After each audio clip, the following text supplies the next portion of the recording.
छात्रों, मैं दयाराम, वरिष्ठ अध्यापक संस्कृत। आज हम आगे अच संधि के भेद पढ़ेंगे।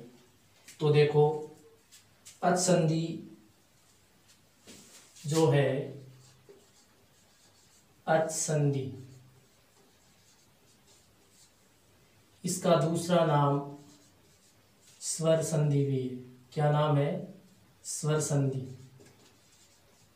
अच संधि या इसको स्वर संधि भी बोलते हैं। क्यों बोलते हैं? क्योंकि अच से जो है वो माहेश्वरी सूत्रों के अनुसार ए से लेकर के च तक के वर्ण जो हैं वो अच में आते हैं, इसलिए इनका नाम है अच संधि। और हिंदी में इसको क्या बोलते हैं? स्वर संधि भी बोलते हैं। तो अब देखो, अच संधि जो है इसके भेदों के बारे में पढ़ेंगे। अर्थात हमारे सिलेबस में या 10th के सिलेबस में कितने भेद हैं उनके बारे में हम पढ़ेंगे। तो देखो, अच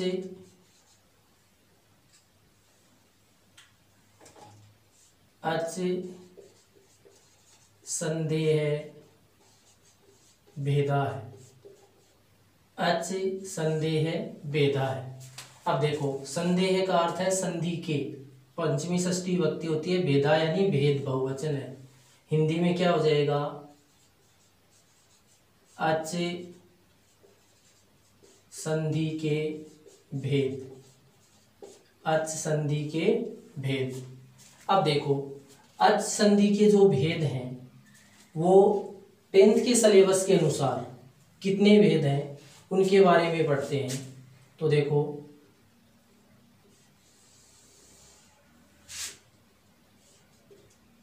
पहला है यण संधि, दूसरा है अयादि संधि, तीसरा है दीर्घ संधि, चौथा है गुण संधि,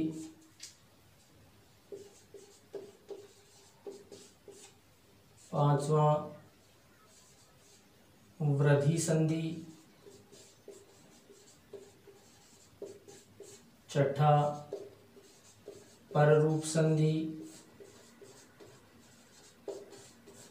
और सातवां पूर्व रूप संधि। पूर्व रूप संधि। अब देखो, ये इस संधि के भेद हैं। यण संधि, अयादि संधि, दीर्घ संधि, गुण संधि, वृद्धि संधि, पररूप संधि और पूर्व रूप संधि। अब देखो, इनके सूत्र भी आते हैं संस्कृत में। तो देखो, जैसे यण संधि जो है इसका सूत्र है इको यणची। इको यणची। इसका देखें अयादि संधि का, तो एचो ऐ वा यावह है। एचो ऐ वा यावह है। दीर्घ संधि का अक है, सवर्णे दीर्घ है। गुण संधि का आदि गुण है। वृद्धि संधि का वृद्धि रेची। पररूप संधि का एंगी पररूपम। पूर्व रूप संधि का एंग पदान तादति। एंग पदान तादति। अब देखो, ये इन संधियों के सूत्र हैं। यानी यण संधि जो है इसका है इको यणची, अयादि संधि है इसका है एचो ऐवायावय, दीर्घ संधि है इसका है अकय सवर्णे दीर्घ है, गुण संधि है इसका है आद गुण है, वृद्धि संधि इसका है वृद्धि रेचि, पर रूप संधि इसका है एंगी पर रूपम और पूर्व रूप संधि इसका है एंग पदान तादति। ये इनके सूत्र हैं। अकैसे वर्णी दीर्घ आद गुणे वृद्धि रेची एंगी पर रूपम और एंग पदान तादति। अब देखो ये जो 7 संधियां हैं, इन 7 के बारे में हम पढ़ेंगे। ये सातों ही संधि हमारे सिलेबस में है। तो यण संधि, अयादि संधि, दीर्घ संधि, गुण संधि, वृद्धि संधि, पर रूप संधि और पूर्व रूप संधि, ये क्रम से इसी क्रम है, इसी क्रम में हम पढ़ेंगे। तो देखो ये जो भी संधि है ये नाम से ही है, यानी यण संधि का मतलब है कि जो भी आदेश होगा वह यण होगा। फिर इसी तरह से अयादि संधि है, जो भी आदेश होगा वह अयादि होगा। फिर दीर्घ संधि है, यानी जो भी वर्ण बढ़ेगा वह दीर्घ बनेगा। गुण संधि है, तो जो भी एकादेश होगा वह गुण होगा। वृद्धि संधि है, एकादेश होगा वृद्धि होगी। पर रूप और पूर्व रूप। अब देखो ये जो संधियां हैं इनमें आदेश और एकादेश होते हैं। तो आदेश और एकादेश क्या होते हैं, देखो उनके बारे में देखते हैं। तो एक तो है आदेश और एक है एकादेश। आदेश और एकादेश ये दो बातें हैं, ये पूरी संधियों में काम आएगी। यानी कुछ में आदेश होगा, कुछ में एकादेश होगा। आदेश और एकादेश ये दोनों होंगे। तो देखो आदेश का अर्थ क्या होता है कि किसी वर्ण के स्थान पर दूसरा नया वर्ण आना क्या है, आदेश। ये तो हो गया आदेश कि किसी वर्ण के स्थान पर दूसरा नया वर्ण आना क्या है, आदेश है। जैसे उदाहरण देखें, यथा का अर्थ होगा जैसे ई है, तो ई के स्थान पर ये, तो ये जो है ये क्या होगा, आदेश होगा। ये क्या होगा, आदेश होगा। इसी तरह से ऊ के स्थान पर वह, तो ये वह क्या होगा, आदेश होगा। तो छात्रों बात समझ में आ गई होगी कि ई जो वर्ण था, ई को हटाया, इसकी जगह क्या आया, ये आया, तो ये क्या हो गया, आदेश हो गया। इसी तरह ऊ है, ऊ को हटाया, ऊ की जगह वह आया, तो वह क्या हो गया, आदेश हो गया। तो कहने का मतलब यह है कि किसी वर्ण को हटाएंगे और उसकी जगह दूसरा नया वर्ण आएगा, उसको क्या कहेंगे, आदेश कहेंगे। अब देखो दूसरा है एकादेश। तो एकादेश क्या होता है, तो इसके बारे में देखते हैं। एकादेश जो है वो दो वर्णों का एक वर्ण होगा। दो वर्णों का एक वर्ण होना एकादेश है। दो वर्णों का एक वर्ण होना क्या है, एकादेश है। यानी दो वर्ण होंगे, वो मिलेंगे, दो मिलकर के एक बन जाएगा, वो एकादेश कहलाएगा। जैसे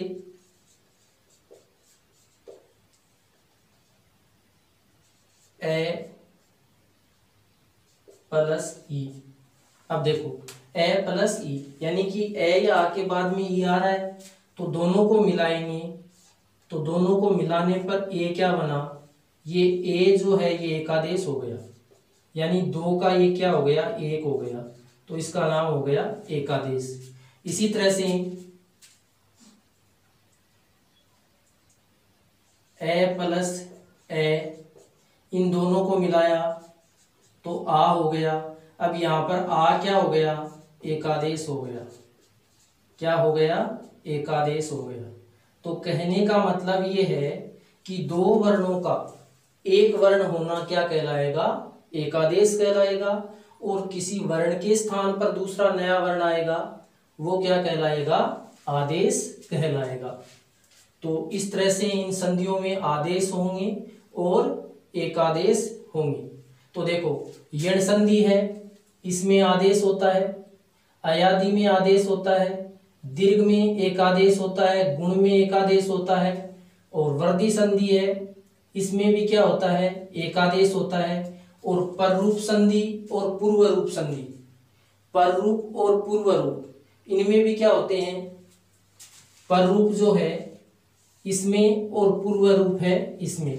अब देखो पररूप जो है एंगी पर रूपम, इसका सूत्र है एंगी पर रूपम, यानी एंग वर्ण जो है वो आएंगे तो पर जैसा रूप हो जाएगा, यानी सामने जो रूप है वही हो जाएगा पुनः। जैसे प्रय प्लस एजते, ठीक है। अब देखो प्रय प्लस एजते तो सामने ए है, तो सामने वाला ए है यही पुनः आ जाएगा, तो रूप बन जाएगा प्रेजते, यानी ए और ए मिलकर के ए ही बन जाएगा। तो कहने का मतलब इसमें भी क्या होगा, एकादेश होगा। फिर पूर्व रूप है, अब इसमें देखो पद के अंत में एंग वर्ण आएगा, यानी इस संधि का ये उल्टा होगा, इस संधि का ये उल्टा होगा, इसके पद के अंत में एंग आएगा, यानी ए और ओ ये दो वर्ण आएंगे किसमें, पूर्व रूप संधि में। तो पद के अंत में ए ओ आएंगे और सामने ए आएगा, तो ए ओ का तो ए ओ हो जाएगा और ए के स्थान पर अवग्रह चिन्ह हो जाएगा, ठीक है। मिलाएंगे तो क्या बन जाएगा, दोनों को मिलाने पर एक हो जाएगा, जैसे वनेस्मिन, ठीक है, क्या हो जाएगा वनेस्मिन। तो इस प्रकार से ये बनेगी। तो कहने का मतलब ये है कि इनमें आदेश होते हैं और एकादेश होते हैं, ठीक है। अब देखो आगे देखो, ये जो संधियां हैं बहुत ही सरल हैं, यदि ध्यान से इनको देख लिया तो दोबारा से एक बार देख लेते हैं। अच संधि जो है इसके भेद, अच संधि के भेद, अच संदेह भेदा, भेदा यानी भेद, संदेह यानी संधि, अच संधि के भेद। तो यण संधि, इको यणची सूत्र हो गया, अयादि संधि, एचो अयवाया हो गया, दीर्घ संधि, एकैसे वर्णे दीर्घ, गुण संधि, आद गुणे है, वर्दी संधि, वर्दी रेची, पर रूप, एंगी पर रूपम और पूर्व रूप, एंग पदान तादति। तो ये इसके पार्ट है। अब हम क्या करेंगे, यहाँ से लेंगे, यानी पहले यण पढ़ेंगे, अयादि पढ़ेंगे, दीर्घ पढ़ेंगे, गुण पढ़ेंगे, वर्दी, पर रूप और पूर्व रूप। इस तरह से हम इनको क्रम से चलेंगे। तो आप भी इसी क्रम से इनको याद करना है और इसी तरीके से इनको याद करना है ताकि याद हो जाएंगे, ठीक है। तो अब अगली जो संधि लेंगे वो क्या लेंगे, यण संधि पढ़ेंगे। अब देखो अच संधि जो थी इसमें पहले भी बता दिया था कि ये जितनी भी संधियां हैं इनमें मिलने वाले दोनों वर्ण क्या होंगे, स्वर होंगे, यानी इसमें मिलने वाले दोनों वर्ण क्या होंगे, अच होंगे। अच प्लस अच और बराबर क्या होगा, अच होगा। तो कहने का मतलब दो वर्ण जो हैं वो स्वर होंगे, स्वर प्लस स्वर बराबर क्या होगा, स्वर, तो ही वह क्या कहलाएगी, स्वर संधि कहलाएगी। तो ये सब है, इन सभी के अंदर मिलने वाले दोनों वर्ण क्या होंगे, अच होंगे, तो वह क्या कहलाएगी, स्वर संधि कहलाएगी या अच संधि कहलाएगी। जैसे ए बराबर आ, यानी ए प्लस ए बराबर आ, तो ए भी अच है और ये भी अच है और मिलने वाला भी क्या है, अच है। तो इस तरह से अच संधि जो है इसमें मिलने वाले दोनों वर्ण क्या होंगे, अच होंगे या स्वर वर्ण होंगे। तो इस प्रकार से ये थे संधि के भेद, अर्थात अच संधि के भेद। अब आगे जो पढ़ेंगे वो अगली यण संधि पढ़ेंगे, फिर अयादि, दीर्घ, गुण, वर्दी, पररूप और पूर्व रूप, इस क्रम से हम पढ़ेंगे। तो मेरा ये आज का वीडियो कैसा लगा, ज़्यादा से ज़्यादा इसको शेयर करना, सब्सक्राइब करना और कमेंट करके बताना कि कैसा लगा। धन्यवाद।